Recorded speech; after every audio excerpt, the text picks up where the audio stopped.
Merci. Asseyez-vous, que le Seigneur vous bénisse. Ce matin, nous avions pris comme thème que faire quand le conjoint devient compliqué.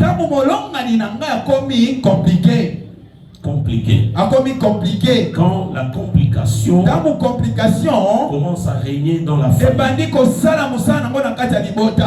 D'abord, bien aimé, j'ai connu ça une seule fois dans notre famille.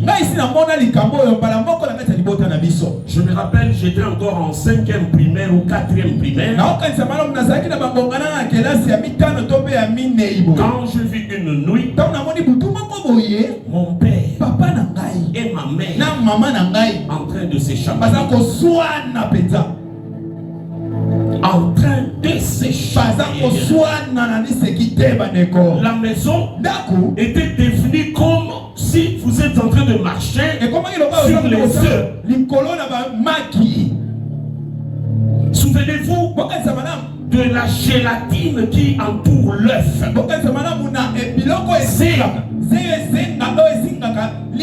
Alors, toute la maison était comme si elle est tapissée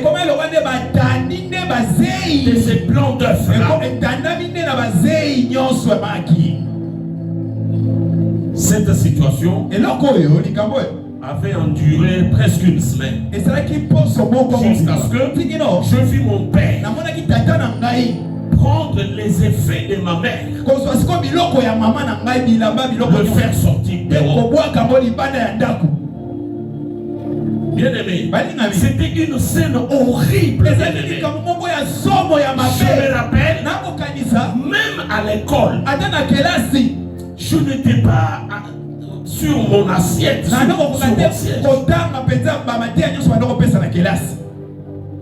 Classe et bano qui n'a pas si là. Bolimo bimasco bozo babanda min ngara banoza na chance ya ozalaka tour après-midi. Ba 17h bani kokoka. Uzomona baninga ne ba ozonga.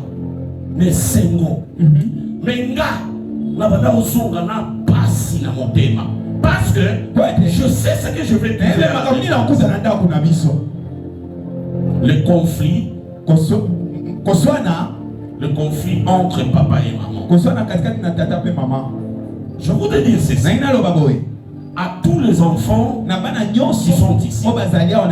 Quand le parent se chamaille entre eux, c'est compliqué entre eux.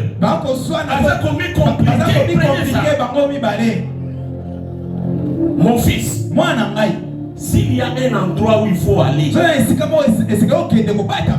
facile. Pourquoi je dis ça? Je le répète encore. Si dans votre maison, papa et maman ne s'entendent pas, il se complique entre eux. Mon fils, s'il y a un endroit, là où tu peux te réfugier, facile. Même s'il faut venir à l'église, viens dormir. Pourquoi je dis cela? Parce que c'est à ce moment-là que la malédiction se transmet aux enfants. Tout ce que les parents sont en train de se compliquer là, les injures qu'ils se lancent pour les enfants, c'est la malédiction qu'ils dans la pédagogie, on dit ceci. L'enfant est un appareil enregistreur qui ne laisse pas quelque chose au passé. C'est ça l'enfant. Mwana a besoin de ofandisaye obanoyebise tala boite kako yo tato sala kako yo mama bozo sala eleki mutu azofandisa mwana eleki même maté ya ndenge na oui na technique ya enseigner ba disciples à Jésus Aucun jour Jésus n'a donné un syllabus à lui. Où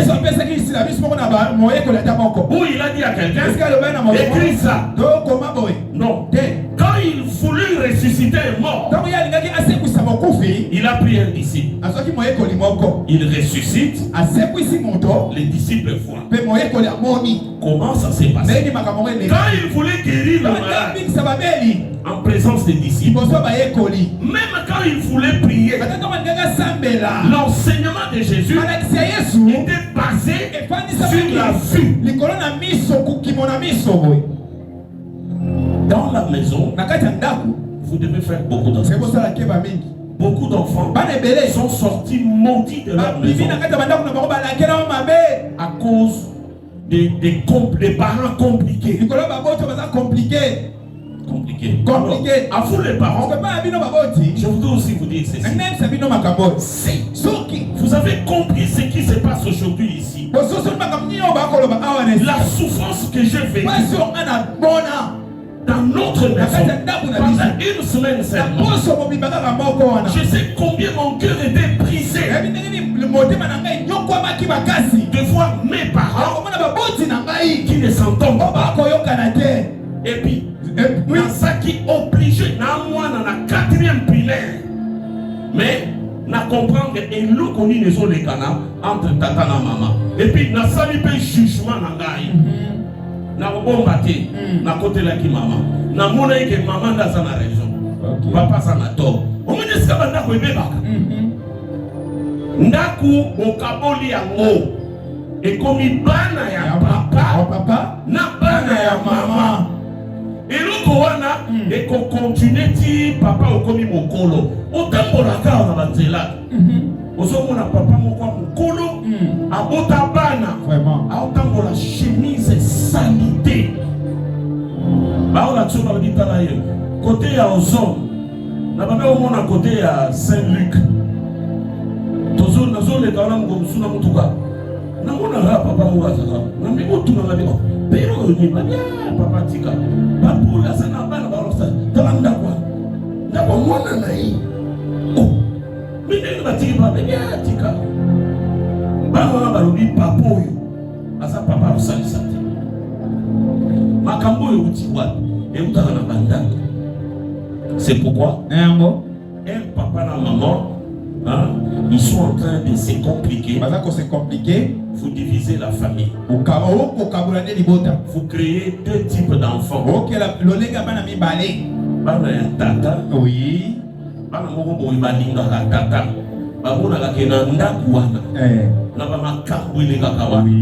Maman a onyokola tata. Ndeo monaka mukolo. Mulonga ni moko akufi. Soki oyo atikani aza oyo bana bayinaki na ibiso bande ko sala boya boka mwana koki ko bonga azimbongo me motema ya kosalisa moboti aza na mote mwana wana kuya na église so ba pasteur to condamné to lobino za mwana mabe. La quartier non, c'est une mauvaise famille. C'est un mauvais enfant. Vous ne savez pas. C'est que cet enfant a vécu dans leur maison. Bana pe ya maman ba ukoma. Bana ba ukoma que papa ça dangereux. Il constitue un danger pour maman. Et comme on a malé. Et nous on est sur na ukolo. Moi na okena ukolo. À 6 classes. Quand est le quoi? À 6 classes, à côté libar, ne loko wana. Oui. Tongo moko, mwana bano simba mbo. Mutema na ye. Et kozala appelle sa maman. Oui. Que papa. Si vous avez un problème, la solution, c'est déjà trop tard. Vraiment. La sémence a déjà été semée. Et si la plante a déjà pris son avis. Ça devient difficile. C'est pourquoi j'ai dit aux parents, si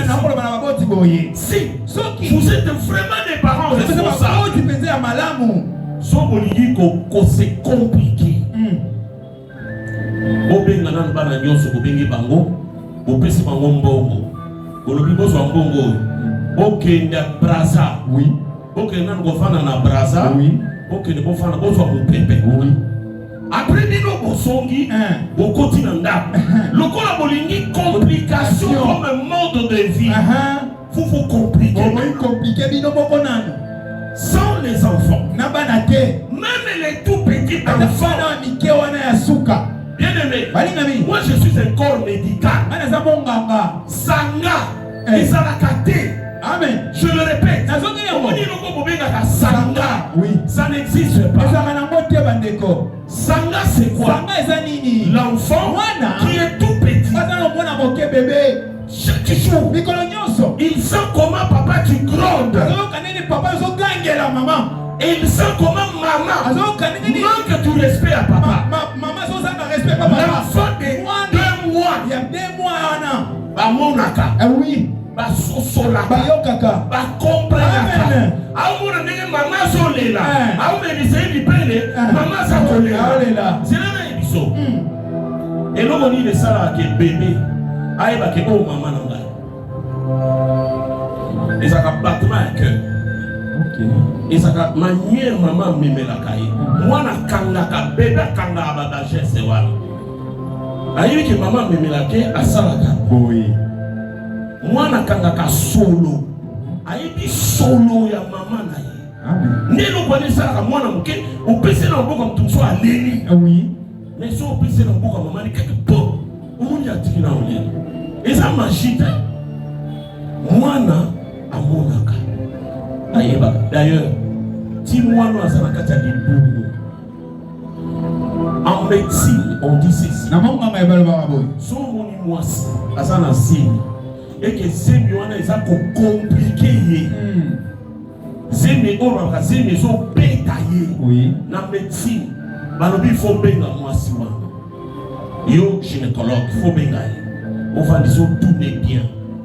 Et ça, et l'on va dire c'est mes compliqué à moi citer. Amen. C'est mes bêtes à moi citer. Amen. Son moni moi si, c'est mes amis beaucoup qui est dans ma voix. Nous sommes comme un film bien comme le voilà tolo. Nous sommes condi. Nous sommes les éditions. Nous sommes tous les bien zambé. Est-ce que 9 mois au cas? Et ça moi sur au départ. Aïna qui s'est nyonso abanda ekolobana kolongola ba tentative nyonso abanda osala komela bakisi eloko wana makila wana eza na libumu esantaka yango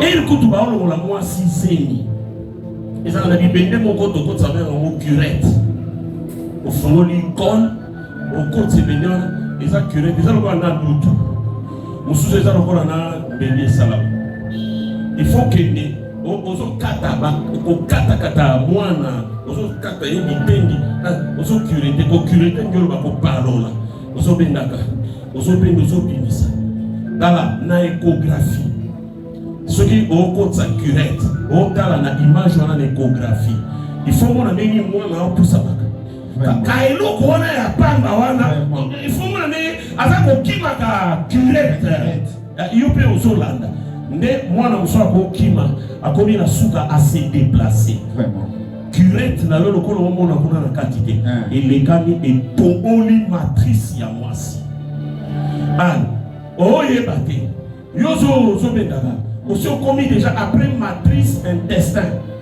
intestin transversal et les kami muchobo na gapo on katina une partie intestin nie et comme ko bima mwasi na nzoto okusoki na mama imo okuta na kawaneza perforation intestinale perforation utérine ya matrice bien aimé même le petit enfant il voit il sent bayokaka nesanga au moment na siko mwana maman na ele mso asuise minoki a occupé sur moi, on a remarqué que façon maman bana occupé et ça sous mon côté. Maman comme il fatigué. Il faut là, il faut appeler ma passe à comme il a zéro. Moi na sco psychologie na imaïkanisa moi na doit sentir que na sous place na bisoté. Oui. Mais au moment moi na bloqué nzala.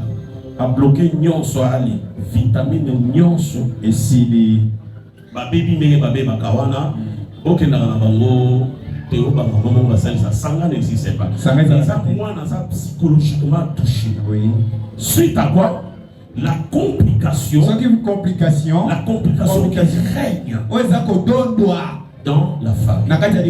C'est pourquoi j'ai dit à un parent, j'ai dit à un enfant d'éviter des milliers comme ça.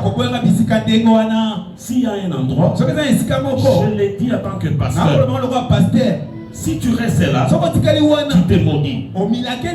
Alors, pour que les enfants puissent rester là-bas, mais qu'est-ce que vous devez faire? Ne vous compliquez pas. Ne vous compliquez pas. Ne vous compliquez pas. Vous mettez les gens mal à l'aise. Moi aussi, mes parents, nous sommes mis mal à l'aise pendant toute une semaine. Mal à l'aise.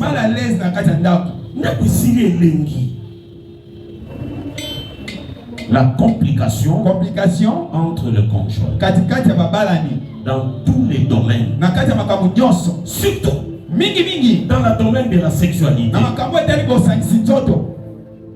Les complications liées à la sexualité maudit plus que toutes les complications. Parce que les choses que vous allez commencer à vous dire là, ce n'est pas approprié pour les enfants. Ce sont des enregistreurs. La radio cassette. Aujourd'hui, je suis en train de reproduire ce que mes parents faisaient. Oui.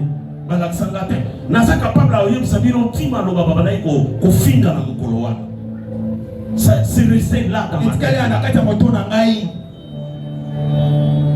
Voilà pourquoi personnellement j'essaie d'éviter cela. Parce que j'en suis victime.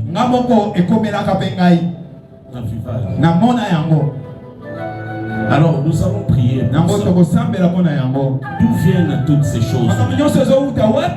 J'ai comme l'impression que beaucoup de gens aiment le mariage, mais ne comprennent pas le mariage.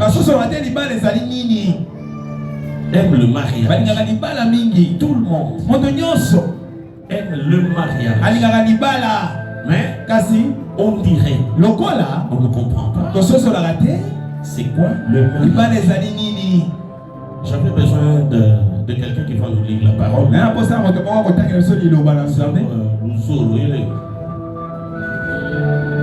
Luzolo n'est pas là. Est-ce qu'il y a quelqu'un qui peut nous aider dans la lecture? Rapidement. Est-ce qu'il y a quelqu'un rapidement qui peut nous tirer avec cette histoire? La lecture. 1 Pierre chapitre, non, commençons par 1 Corinthiens. J'ai besoin d'un lecteur. 1 Corinthiens chapitre 7.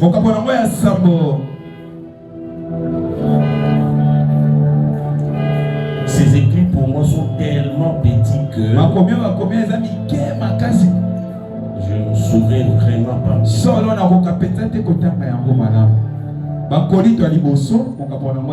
Chapitre 7. Nous allons commencer par le verset 26 et 28. Et puis nous allons sauter pour lire le verset 32 et 40.